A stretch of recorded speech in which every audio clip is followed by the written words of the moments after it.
তাহলে একটা গল্প বলবেন। এক হুজুর আদালতে গেছে মামলা করতে। মামলা কি? সে তার মুরিদদের কাছে টাকা পায়। তো জাজ সাহেব জিজ্ঞেস করছে, কিসের টাকা হুজুর? বলে, আমি ফু দিছি, ফুয়ের টাকা। জাজ সাহেব অনেকক্ষণ চিন্তা করে মুরিদরে বলল, তুইও ফু দিয়ে দে। তো আপনাদের কাছে জান্নাতের টিকিট বেচতে আসলে আপনারাও জান্নাতের টিকিট ধরে গরুর গাড়ির একটা টিকিট দিয়ে দেবেন। উন্নয়ন করতে পারে না বলেই এই ধরনের কাজ করে। আমরা উন্নয়নে বিশ্বাস করি। এই বাপ্তাতে মরহুম নাজিউর রহমান মঞ্জু আমার পিতা এই গুচ্ছগ্রাম করেছেন। এই স্কুল আমার বাবার করা। হাজার হাজার টিউবওয়েল এই বাপ্তায় দিয়েছে। আমরা উন্নয়নে বিশ্বাস করি। আজকে ওনারা বাপ্তায় এসে বলতে পারে না আমার এই বাপ্তায় ক্লাস 8-এর পর মেয়েদের স্কুল থেকে ছেলেরায় বিয়ে হয়ে যায়। এই ভোলাতে একটা প্রাইভেট ইউনিভার্সিটি নাই, একটা প্রাইভেট বিশ্ববিদ্যালয় না থাকার কারণে এখানকার মেয়েরা ম্যাট্রিক ইন্টারমিডিয়েটের পর বিয়ে বসে, কারণ ঢাকায় যে প্রাইভেট ইউনিভার্সিটিতে পড়া তাদের পক্ষে সম্ভব হয় না। আমরা ইনশাল্লাহ আসলে এই ভোলাতে প্রাইভেট ইউনিভার্সিটি বানাবো ইনশাল্লাহ। আমরা দৃশ্যমান উন্নয়নে বিশ্বাস করি। জান্নাত জাহান্নাম শুধুমাত্র আল্লাহ তাআলার হাতে। যে ব্যক্তি জান্নাত জাহান্নাম নিয়ে কথা বলবে যে তুমি জান্নাতে সবাইকে ভোট দিলে, সেই ব্যক্তি দাজ্জাল, সেই ব্যক্তি ফিতনা ছড়ায়।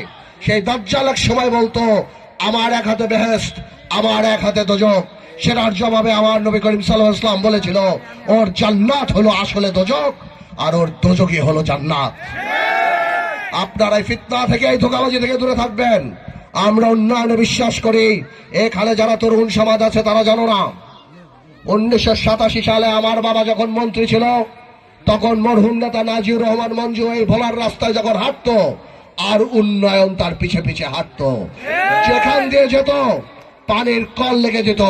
স্কুল কলেজ মসজিদ মাদ্রাসা এমন কোন জায়গা নাই যেখানে উন্নয়ন হয় নাই। মনে রাখতে হবে, আজকে জামাতের প্রার্থী যেখানে দাঁড়িয়ে যে রাস্তায় দাঁড়িয়ে সমালোচনা করে সেই রাস্তাটাও আমার বাবার করা। আমরা উন্নয়নে বিশ্বাস করি। 17 বছর আগে, আজ থেকে 40 বছর আগে তরুণ সমাজ তোমাদের বলে দিতে চাই, 87 সাল থেকে ভোলার ইতিহাসে সবচেয়ে বেশি উন্নয়ন হয়েছে। 2001 সালে যখন 4 দলীয় জোট হয়েছে, তারপর 2006 সালে যখন 111 মঈনুদ্দিন ফখরুদ্দিনের সেই ষড়যন্ত্রকারী সরকার দেশনেত্রী খালেদা জিয়াকে জেলে নিল, তখনও আমরা 4 দলীয় জোটের সাথে ছিলাম। আমার বাবা যখন মারা যায় তখন এই ভোলার মাটিতে ইতিহাসের শ্রেষ্ঠ জানাজা হয়। কি মুরব্বীরা আপনাদের মনে আছে? আমি তখন উপলব্ধি করি ভোলার মানুষ বাবাকে কত ভালোবাসে। বাবা মারা যাওয়ার পর থেকে আমার সৌভাগ্য দেশনেত্রী খালেদা জিয়া আমাকে পাশে বসিয়ে রাজনীতি করায়। তখন থেকে আজকে পর্যন্ত 17 বছর অনেক কষ্ট করেছি, জেলে গিয়েছি, রিমান্ডে ছিলাম। ইচ্ছা করলে পারিবারিক ভাবে অনেক সুবিধা নিতে পারতাম, কিন্তু নীতি আদর্শে অটল ছিলাম। কোনদিনও জনগণের বাইরে যাই নাই। যেই ট্রেনে জনগণ উঠে নাই পার্থ সেই ট্রেনে কোনদিন উঠে নাই।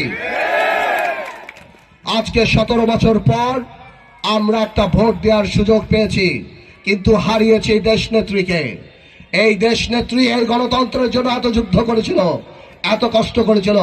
আজকে জাতীয়তাবাদী শক্তির কেন্দ্রবিন্দু জনাব তারেক রহমান, উনি আজকে বিএনপির দায়িত্বে আছেন। আপনাদের মাথায় রাখতে হবে, আপনাদের হৃদয় ধারণ করতে হবে, জিয়াউর রহমান সাহেবকে ভোট দিয়ে আপনারা ঠকেন নাই, বেগম জিয়াকে ভোট দিয়ে আপনারা ঠকেন নাই, তারেক রহমানের দানের শীর্ষে ভোট দিয়ে আপনারা ঠকবেন না। আমরা জোটের প্রার্থী, আমাদের মার্কা গরুর গাড়ি।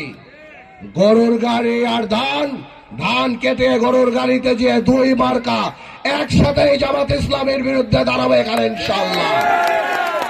ভাইয়েরা আমার, এখানে আমি আমার অনেক হিন্দু মা বোনদের দেখছি।